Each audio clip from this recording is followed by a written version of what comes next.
This is the Detroit Sports Podcast Network. With a win this week, the worst the Wolverines will do is the Rose Bowl. I'll explain next on Michigan Podcast. But there's going to be one team that's going to play solely as a team. No man is more important than the team. No coach is more important than the team. The team, the team, the team. Looks deep for Anthony Clark. Waits for it. Yes, caught. This is no time for that. In the pocket and a sack. Tim Jamison. Brady gets terrific. Throws it, get it, touchdown, Knight again. Schultz just before Brazil got him, and a leaping interception by Woodson. Harbaugh back to throw over the middle, caught by Collier at the 5 on his feet, touchdown Michigan. On its way. It's good.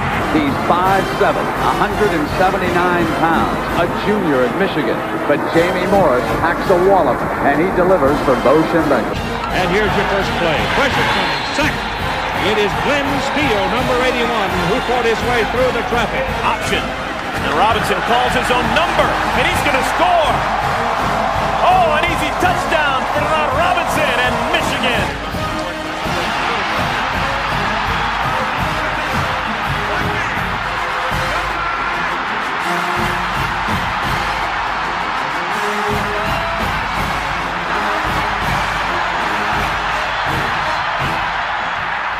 Win it. We're going to win the championship again because we're going to play as a team. And when we play as a team and the old season is over, you and I know it's going to be Michigan again. Michigan.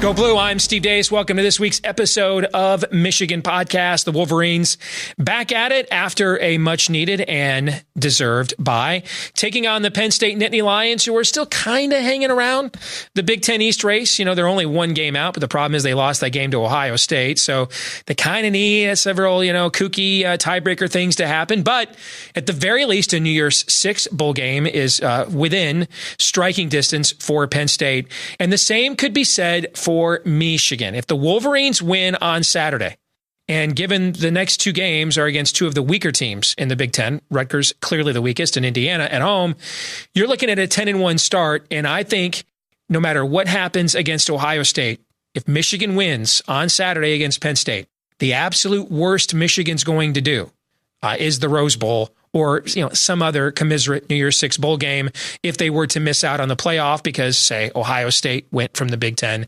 instead. And when you look at, the way this season started with the dispiriting loss at Notre Dame, the way that this team has rebounded, established itself, if I had told you, I think it's the worst case scenario is Michigan goes back to Pasadena for the first time in over a decade. I mean, we all would have taken that. Absolutely sight unseen. So this Michigan team is finally delivering on the potential and the promise. And isn't it ironic, we're hearing, Harbaugh to Cleveland. Has there ever been a football coach ever who has had the same media tell us he sucks, he's overrated, and can't win big games? And yet he's leaving for every job at the highest level of football. How can both of those things be true? Why does the NFL want such an overrated, crappy, overpaid coach? Does anybody know? Why would the NFL want that guy? Seemingly every NFL franchise wants a guy that we're told is the most overrated coach in all of college football. That doesn't make sense to me, but self-awareness is dead. It is 2018 after all. So what does Michigan need to do against Penn State on Saturday? Well, we'll talk more about this with Michael Spath from WTKA in Ann Arbor and Wolverine Digest coming up in the next segment of the show. But I think it really comes down to this for Michigan. Play football. If this is an actual football game, the Wolverines are too strong in the trenches. And over the course of time, as we've seen them do to several teams already this season, they will wear them down like a little anaconda style and squeeze the will out of them and, likely end up pulling away in the fourth quarter because they're stronger on both sides of the line of scrimmage. But if they let Trace McSorley turn it into a sandlot, play a little street ball, and get this to a game where, maybe Penn State doesn't do much for 75, 80% of their plays, but those other 10 to 20% of their plays, they're able to make a few big plays, like they did to us last year in Happy Valley, then absolutely there is still enough firepower here, even without Saquon Barkley, even without Mike Gesicki, even without Deshaun Hamilton. There is still enough firepower here with that quarterback and Trace McSorley to come in and steal this game from the Wolverines. But I love the way that this schedule sets up for Michigan. And, there's three reasons why. I think this November, these Wolverines will close the sale and finish the race that the 2016 Wolverines that were in the thick of the playoff hunt couldn't back in 2 years ago. And here are those three reasons. Number one, the schedule. In 2016, Michigan's two tough games in the month of November were both on the road. Two of the traditionally toughest places to play in our conference. The Horseshoe is one, and then Iowa City is the other. Well, this year, the other tough game in November, Michigan gets Penn State at home. So they don't have to play both of the difficult November games on the road. That's one plus. And plus, use that word again, the game at Ohio State, Michigan will go into that game having already played two rivalry games on the road at Michigan State and at Notre Dame. So that would better prepare them for the environment they're going to face in Columbus. The other reason I think this November will turn out better than November did 2 years ago when Michigan blew that opportunity to close the sale, the quarterbacks. It's not just one, but two. Remember, Wilton Speight was playing really good football. He ended up being third team All Big Ten in 2016, but he just wasn't the same after hurting that shoulder against Iowa. We had to rush him back early for that Ohio State game because we gave John O'Korn a go in the Indiana game, and it was clear he just could not run this offense. So we had to go to C-Bus with a guy operating at about 75-80% at best as our starting quarterback. Well, this year we have Shea Patterson, who I think is more physically gifted than Wilton Speight anyway. But behind him, if you had to go to Dylan McCaffrey, based on what we've seen, would you really think there'd be that big of a drop-off? I don't think so. And I love Shea Patterson. He reminds me so much of his coach when he played for Michigan, and he was one of my, if not my favorite player growing up. But I don't think there's that big of a drop-off between Shea Patterson and Dylan McCaffrey. Certainly nothing like the drop-off between Wilton Speight and John O'Korn 2 years ago. So I think that's the second reason this November will turn out better than the November of 2016 did. And here's the third. You've got a bell cow and you've got blocking. I loved De'Veon Smith as a player. He gave us everything he had, and he had one of the greatest touchdown runs I've ever seen from a Wolverine against BYU in 2015. But he was more of an effort guy than a gifted guy. I think Karan Higdon brings a level of explosiveness that you just never saw from De'Veon Smith. And right now, he's on pace to do something no Michigan running back has done since Mike Hart was setting the all-time rushing record here in Ann Arbor with his consecutive 100-yard rushing streak. And then that goes to the offensive line. The offensive line the last few years here just has not been able to close out games. We just didn't see the victory formation, that first down we had to have, that 4-minute drive that winds down the clock. Well, this year, as this offensive line has gotten stronger and stronger as the year has gone on, we have begun to see that boot to the throat and squeeze them by the nether regions when it counts the most at the end. Killer instinct from this offensive line. So a more favorable schedule with at least one of those two tough games in November at home, better quarterback play, and we have a punishing running game that we didn't have 2 years ago. And it's why I think these Wolverines will finish what the 2016 team, for all of its talent, couldn't. And I think we will be celebrating when this month comes to an end. Go Blue. I want to say thank you. We've landed several new Patreon supporters at Michigan Podcast since the season started. Thank you to those of you that are supporting us. And if you would like to, we want you to know that you get some exclusive content that we provide for you each week via Patreon, including my instant reaction post-game podcast, my picks for the Michigan game, pre-kickoff, and more. As a thank you to those of you that decide that you like what we do here at Michigan Podcast enough to support us at Patreon. Patreon.com/Michigan Podcast. All right, back here on Michigan Podcast, and my partner at Wolverine Digest, Michael Spath from WTKA in Ann Arbor, joins me now. Michael, good to see you, brother. How are you? Doing fantastic, guys. Definitely been enjoying this bye week and ready for some more football. Nothing like your team being on a bye when you're in the playoff hunt and you watch 8 ranked teams lose to unranked teams in the same weekend and know you're totally immune from all the carnage. Isn't that a ton of fun as a college football fan? It is. It's certainly last weekend. I wondered why I enjoyed it so much without Michigan playing, but what you just said, I mean, all those teams going down and knowing that your team was resting comfortably at home, maybe going out for some Halloween parties, but definitely just enjoying themselves. And, now it's like if you can get past this weekend against Penn State, and the big games that are on the schedule this weekend with LSU, Alabama, and Georgia, Kentucky, and Northwestern Iowa, Northwestern Notre Dame. You're looking at a weekend where if you get by Penn State, you can rest easy for the next 3 weeks. So, Michael, let me throw a number at you, and I just want to get your instant reaction, okay? Okay. 29. That's how many teams, ranked teams, have lost to unranked teams already this season. 29. That says what to you? That says I'm glad Michigan plays a ranked team this weekend. You know what? I think at the end of the day, I mean, we've seen winning on the road is hard. I wonder how many of those games have been on the road. I would bet more than half have been on the road. I think when you look at it, I wonder too a little bit, Steve, how much of it is looking at teams in the first 4 to 6 weeks of the season where you just don't know how good they really are. Right. And all of a sudden they face their first real competition. Now, that said, over the weekend, I mean, you had Washington losing to Cal in a 12-10 game, which is completely surprising. But I think those are more the anomaly games, and more so you're looking at not really sure what these teams are in the first couple of weeks, if they're going on the road.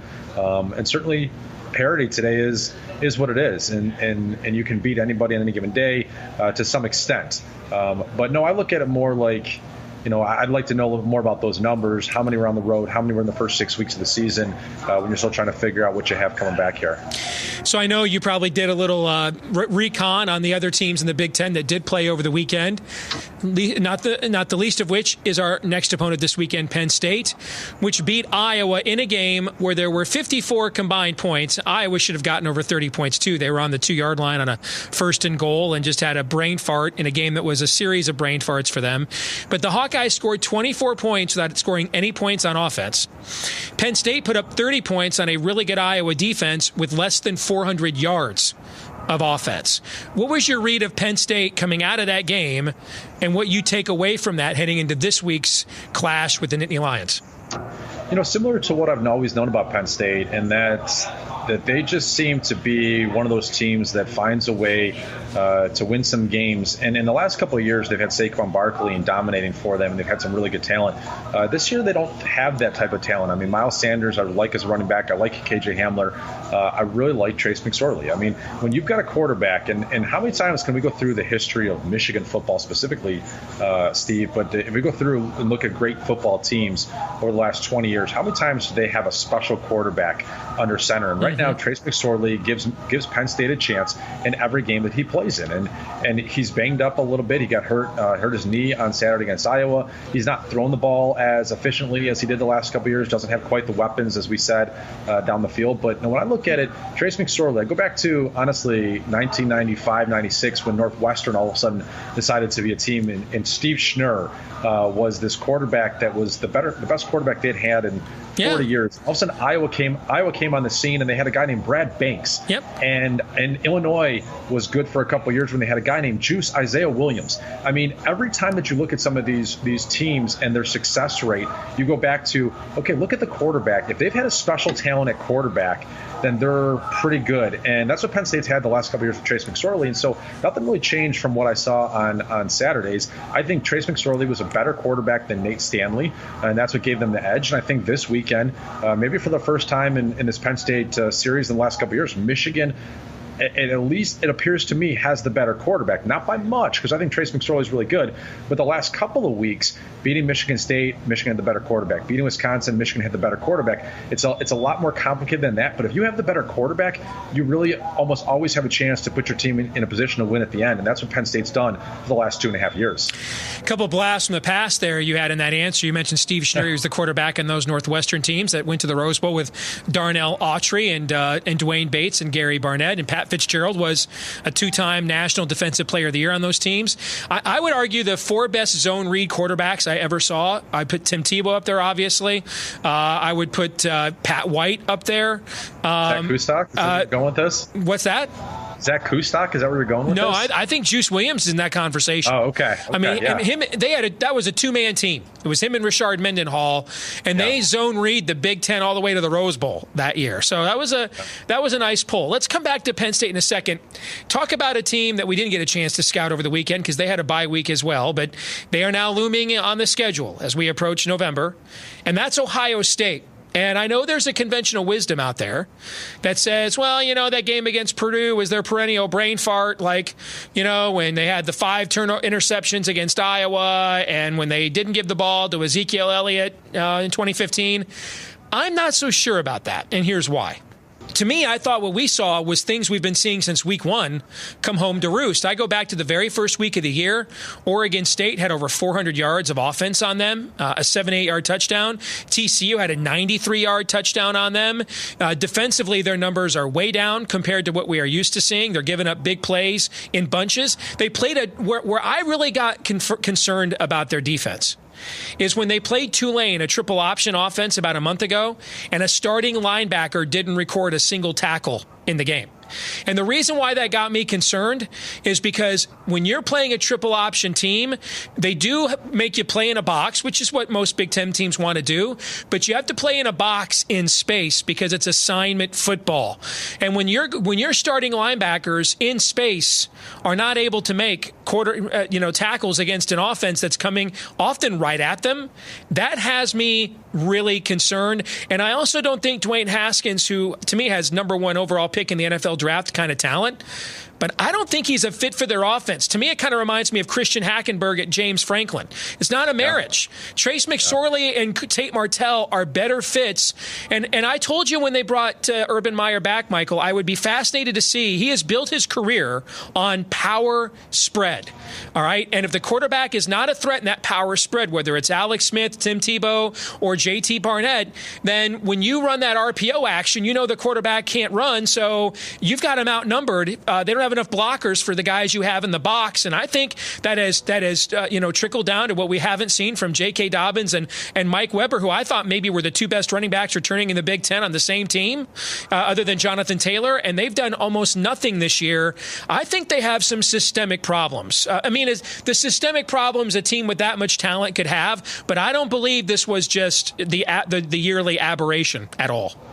No, I think you could be right there, Steve, and you brought up a lot of really good points. And when you're a quarterback, and I get together a couple times a week, every week with Devin Gardner, who ran the read option underneath Rich Rodriguez, and then a little bit underneath Brady Hoke when they transitioned into that kind of different hybrid offense. And he talks all the time with Shea Patterson how important it's been the last couple of weeks, starting with Maryland, for Shea Patterson to become a threat in the read option running game, because when he's not and linebackers don't respect him, then they really crash the middle, and they make it that much harder for your running back to get going. And if you're Ohio State and Dwayne Haskins does not run the football very much on those read option plays, well, then you're not respecting him. Your outside linebackers can crash in. Your safeties don't have to worry about a guy coming around the edge.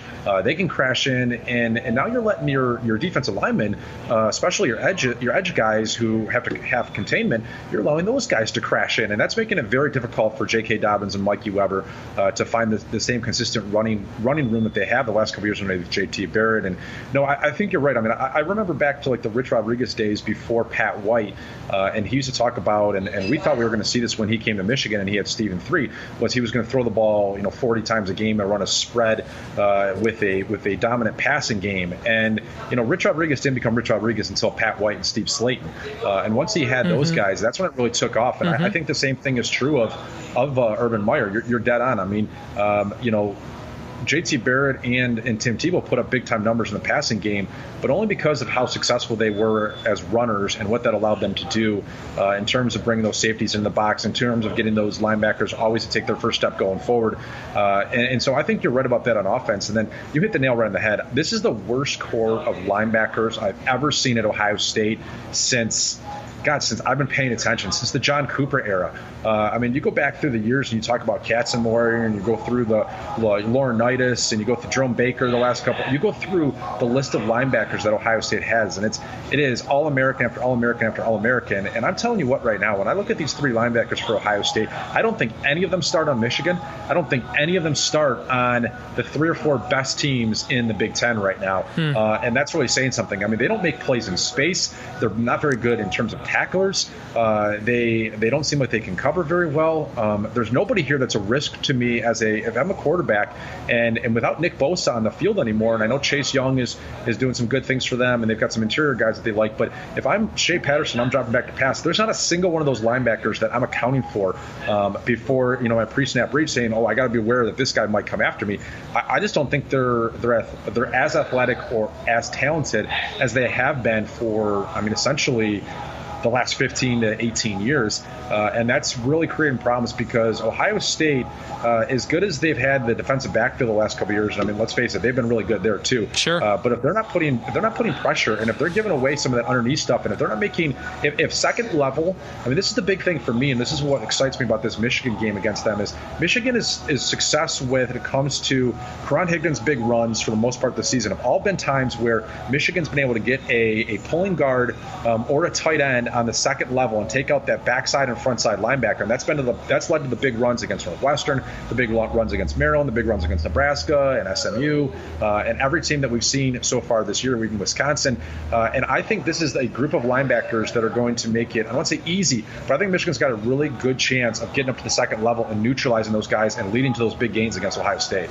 Well, because they're not running the ball, they are not playing complementary football. And you mentioned the defensive backfield. I mean, they have been, God bless them, Michael, they've been an NFL farm team in the secondary for the last 4 or 5 years. But the problem is...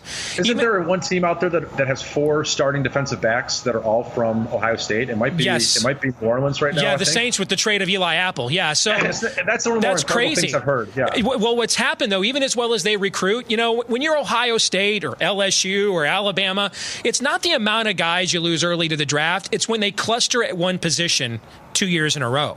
And so 2 years in a row, they lost their entire secondary early to the NFL draft. And now they're kind of in a position where Kendall Sheffield, a 5-star recruit, is kind of playing a year before he's ready, Similar to what we had to do with some guys last year. Donovan Peoples-Jones had to be a number 1 receiver a year before he was really ready to play that role. And so now, even as well as they recruit, their secondary guys are all kind of moving up a stretch, because they've just had cluster early entrance there. And I was listening to the argument you were having with your partner at 24/7 Sports, Zach Shaw, today, talking about Michigan's offensive underutilization. I think you and I would both agree the play calling could be more aggressive at times. But if I were in your studio, I'd have looked at Zach and I said, Zach, you kind of want Michigan to play the way Ohio State's playing, which is not complementary football. And so, they're throwing all over the yard. They got these 2 or 3 play drives, and then their defense is right back out there on the field for 75, 80 snaps. And we've got a defense even as great as our defense is, you don't want them out there on the field that long. So when the other team is simply, if you put them on a long field, is not going to score 21 points if you make them drive 70 yards against this defense to do so. Why would you go out there and chuck and duck 40 times a game when you don't need it? Why wouldn't you play complementary football? So I agree Michigan's play calling, particularly in the red zone, needs to be more aggressive. Agree with you. Shea needs to be willing to give those big, tall receivers more of a 50-50 chance. But I wouldn't change the overall structure of the offense at all when you can play defense like that. Then you're making the mistake Ohio State's making this year. Yeah, Steve, I think these arguments are pretty funny because during the entire Rich Rodriguez era, Michigan was putting up big numbers except against teams that had a pulse of a defense, and then all of a sudden the offense would go away. And what would we always sit there and talk about? Well, if only they had a defense, and maybe they should do things differently with their offense and not try to run hurry up and not try to run the spread just so that they can give their defense more of a rest. And now they have a great defense, and they have what seems to be a running game that is effective at controlling the clock. And all we're sitting there saying is, well, why aren't they a more explosive offense, throwing the ball down the field and doing all those things? Sorry, I got a little loud in here as people are screaming across the bar I'm at here. But no, I like what Michigan's offense is. I like that we've been begging for them to establish the running game, begging for them to be able to control the clock. And now they can do that. So I'm not going to complain that they're not putting up 49 points per game. Is it going to work against the big boys on the calendar? Well, I certainly hope that Michigan finds themselves in a college football playoff in a couple of weeks, going up against an Oklahoma or a Clemson and saying, hey, look, we're going to pit to our number one ranked defense and see if it can slow you down and win this game 28-24. I think that's what Jim Harbaugh is trying to do. Is this unconventional? Yes, it is. And considering that you look around college football, you look at Oklahoma, you look at the way the Pac-12, the Big 12 run their offenses. You look at the SEC, and it's all about offense. And this is what we're seeing in the NFL too. It's all about how can you outscore your opposition. But looking at some of those numbers a little more closely, I think it's the last four national champions. Alabama, Clemson, and is it Ohio State still that's in that group, or is that 1 year before then? But I think the last four national champions, when you look at it, are all teams that have ranked in the top 10 or at the very least top 15 nationally in total defense and scoring defense. Mm-hmm. And so we can talk all we want about how awesome it would be if Shea Patterson had 3,000 yards passing already, and Donovan Peoples-Jones and Nico Collins both had 70 catches and 1,000 yards, and Karan Higdon had 1,500 yards rushing already. But if it comes at the expense of having a great defense, then what's the point? I still think that defense can neutralize a great offense. And Jim Harbaugh wants to win. He wants to beat Penn State this weekend. He wants to beat Ohio State in a couple of weeks. He wants to win a Big Ten championship game, and he wants to win a college football playoff game, like the score of 28-17, 28-21. And honestly, by looking at what this defense has across the board, I think they can do it. So as we close this out, let's go back to Penn State, this week's opponent. What I think is fascinating is they kind of remind me a lot of the team they've been the last couple of years. They just don't have Saquon Barkley, Mike Gesicki, Deshaun Hamilton, meaning they Saquon Barkley was having 4 touchdown games where he had 59 yards on 20 rushes. They haven't really been a high efficiency team. They've been kind of a big play, all or nothing team on both sides of the ball. I think the reason Trace McSorley's passing numbers are down efficiency-wise is he's built a lot of his rep on 50-50 balls. We saw this against them when we played them last year. And now they don't have the guys. Juwan Johnson's been a disappointment. They haven't really found a replacement for Gesicki.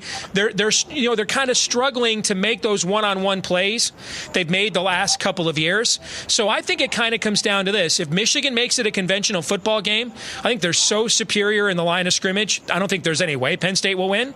But if this is where I do agree with Zach a little bit, if Michigan is not more aggressive in the red zone, and they make Penn State only have to come up with 2 or 3 big plays as opposed to 4 or 5 to win the game, then I think they could let this one slip away. I kind of see Penn State as a more talented version of Maryland in that respect, in that they're kind of a feast or famine kind of a football team. But how do you see the game on Saturday? I think you make a couple of good arguments, and really for me it's that red zone touchdown efficiency rate, which Michigan does not rank very well this year. I think they're in the 60s in terms of touchdown conversion percentage so far this year. And I think that's my biggest beef. The play calling to me does not bother me between the 20s. It bothers me once they get inside the 20-yard line. I think there's we've seen very, very few jump balls this year. We've seen a couple of back shoulder fades to Donovan Peoples-Jones and to Grant Perry, but we have not seen them throw the ball up there to Zach Gentry, to Nico Collins in a jump ball situation. We don't see them run a crossing route. I think that they're so afraid of getting picked off when they can come away with 3 points, that they've done a lot of first and second down running, and then they put themselves in a bad situation on third down. And so I'd like to see a little more, a little bit better play calling, a little more, I don't want to say take risks, but certainly just give your big playmakers a chance to make some of those plays in the red zone. And if that happens and Michigan scores, if they're in the red zone 5 times on Saturday, they need to score touchdowns on 4 of them. They score touchdowns on 4 of them. I think Michigan wins this game pretty comfortably because they do still have some of the big play potential. But I agree with you. I think this is a game where Michigan's defense is ready to feast on Trace McSorley, and you don't have to worry about the 50-50 balls that they've lost in the past. I don't think that the safeties are going to be the liability that they were a year ago. And if it really comes down to just Michigan's front 7 against Penn State's offensive line and their running game, I really like Michigan's chances. I haven't made a prediction yet this week. It's only Tuesday, but I'm at the moment looking at something like 28-17, maybe 28-21. I'm not going to put any field goals on the board for Michigan because I have no faith right now in Quinn Nordin, and that's the one thing that's going to change this game a little bit too. And maybe it makes Jim Harbaugh and his play count a little more aggressive in the red zone, because I don't think you can count on, hey, we're at the 15-yard line and we're going to kick a 32-yard field goal the way that he's kicking a football right now. Real quick, Tariq Black scores a touchdown. Rashawn Gary plays. Which of those do you think is more likely? You think both of them are possible, or do you think neither one? I think it's more likely that Tariq Black scores a touchdown than Rashawn Gary plays this weekend. I know we're at the 5-week mark since he hurt himself against Northwestern. His mom said it was going to be 4 to 6 weeks. He's coming off the bye, and maybe he didn't play at all, didn't practice at all, didn't do anything physical at all with Michigan the last week and a half. But I think it's more likely, based off of where they were 2 weeks ago, that Tariq Black comes back and they look to get him the ball in a certain situation. Maybe he's the guy that they feel completely comfortable with on those jump balls. Because I will say the one thing about the jump balls is at what point this year have you seen Michigan wide receiver win a jump ball? Even in that game against Michigan State, there was a deep ball thrown in the middle of the field to Donovan Peoples-Jones that got knocked down and was a little bit underthrown, yes, but you didn't see him go up there and try to make a play on it. Zach Gentry hasn't come down with the jump ball, and so maybe when Tariq Black comes back, that's the guy that they feel comfortable with throwing the ball up in the air to. But I think it's much more likely that Black is back, and we have to wait another week, maybe 2 weeks, till the Indiana game till we see Rashawn Gary. And I know, people are wondering, hey, Sam Ehlinger at Texas has the same AV injury, and he came back in 3 weeks, whereas Rashawn. One thing we should point out is Sam set out 3 weeks after his original injury. My understanding is Rashawn has actually tried playing with this injury for several weeks, and then so he was probably re-aggravating it or irritating it and not allowing it to heal. So it's a little bit different situation, I think, than the Texas quarterback. Is that your read as well, Michael? Yeah, I definitely think so. And here's the other thing, too, is that the post that his mother made on Facebook is a little bit vague, right? Because she says that he needs to rest 4 to 6 weeks, but she doesn't actually say when that 4 to 6 weeks of rest began. Right. And so, because I've gotten reports that he was practicing full go the week of Michigan State to give it a go, and then he got hurt again. And so if we're talking 4 to 6 weeks from Michigan State, then we're missing the season. And we're not seeing him until, a college football playoff or a bowl game. If we're talking 4 to 6 weeks from the Northwestern game, then we could see him this weekend or next weekend. So I hope that we're talking about from the Northwestern game, because I would love to see him come back and make an impact. And, 2 years ago, or actually, I'm sorry, not even 2 years ago, last year, his best game of his career is the Ohio State game last year. Yeah. And I do think that he is a big game player that would come to play and be, at his peak against Penn State, against Ohio State. And I would love to see him out there at least one more time in a maize and blue uniform with that winged helmet on in front of the home crowd. If he decides to shut it down, and you and I talked about this last week, and while we may not agree with the philosophy, if he decides to shut it down, he's a Michigan guy. We'll support him. We'll wish the very best for him. But I want to see him in that winged helmet at least one more time. Michael Spath from Wolverine Digest, WTKA, Ann Arbor. Good to see you, brother. Talk to you next week. All right. Thanks a lot, guys. Go Blue. If you want to keep up with what we think about the Wolverines all week long, aside from when we're doing this for Michigan Podcast, check us out at WolverineDigest.com or Wolverine Maven, part of the Maven Network, WolverineDigest.com. Myself and Michael Spath from WTKA in Ann Arbor, we keep you up to date with our commentary all week long. And one of the really cool things I love about how this site works is that the sidebar there where we can give you, almost like a Mike Florio does at Pro Football Talk, where you can give you little mini updates via Twitter and other interactions, things that you probably want to know, be aware of, but don't require 500 to 700 word columns. I love that part of our website. It's a really easy, functional website to follow, WolverineDigest.com. This week's Twitter poll question we asked you, do you think a 2-loss Michigan, if it wins the Big Ten title, would make the college football playoff? Wow, 89% of you said no. And I don't think it's that definitive at all. And I'll explain why here in a few seconds. But first, these are my bowl projections based on how I think the season's going to end in the Big Ten right now. I've got Michigan going to the Cotton Bowl in the college football playoff. I've got Ohio State as the second team out of the Big Ten. They would get the Rose Bowl slot in that scenario. Iowa in the Citrus Bowl. Apparently the Citrus Bowl has basically lived in Iowa City the last few weeks. Penn State to the Outback Bowl. Holiday Bowl to Purdue. Wisconsin to the artist formerly known as the Gator Bowl, which they should call themselves that again because it's much better than Tax Slayer. Michigan State to the Pinstripe Bowl, which I think is really underrated. I wouldn't want to live there. I love visiting New York. It's a great city, Christmas time. I don't know why this is such a mocked bowl game. I mean, if you weren't going to be in a major bowl game, what better destination would there be than going to New York City at Christmas? Northwestern out to San Francisco, and Maryland to the Quick Lane Bowl is how I project Big Ten bowl predictions heading in to November. This week's question of the week comes from Derek DeVries. He says, hey, didn't you have a crystal ball prediction before the year about a 2-loss team getting into the college football playoff? How are you feeling about that now? So I think this idea that Ohio State didn't get into the college football playoff last year because it had 2 losses is erroneous. Because Auburn went into the final week of the season, number 2 in the college football playoff rankings, and it had 2 losses. Which means if Auburn had beaten Georgia in the SEC championship game, as it was actually favored to do, Auburn would have been in the playoff with 2 losses. Ohio State did not get bypassed last year because it had 2 losses. It got bypassed last year because it lost both of those games by double digits, and the other team was called Alabama. See, I don't even think it was like an SEC bias. I think it was Alabama has sort of earned the nod that, they're just better than everybody else until proven otherwise. And then, of course, a bunch of people complained when they got in over Ohio State, and then they went in and won the whole dang thing, proving the point. So I don't think it was SEC bias. I think it was Alabama's earned the biggest benefit of the doubt in the history of college football. And I don't think Ohio State was left out because they lost 2 games. They were left out because the 2 games they lost, Oklahoma and Iowa, they were shellacked in both of them. Meanwhile, Auburn with 2 losses, if it had won the SEC championship game, was going to go to the college football playoff. So I don't think it's out of the realm of possibility at all. Like, let's say this scenario happens. Michigan loses to Penn State on Saturday and then wins out and beats Ohio State and then wins the Big Ten championship. I don't think it's out of the realm of possibility that Michigan's just automatically out because they have 2 losses. Do I think a 1-loss Big 12 champ would be picked over a 2-loss Big 10 champion?